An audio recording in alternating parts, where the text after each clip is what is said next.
You ask Tiger to solve. This deals with linear equations with one unknown. The final result is a equals 21/2. Let's solve it step by step. Simplify the expression. Expand the parentheses.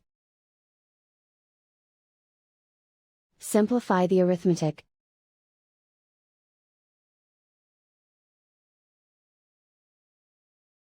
Group all constants on the right side of the equation.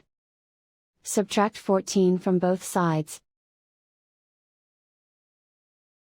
Simplify the arithmetic.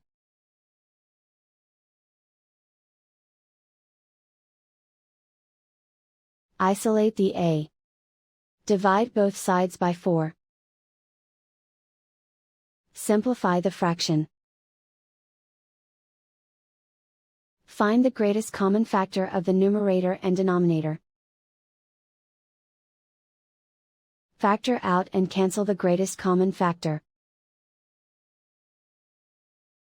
And so the final result is a equals 21/2.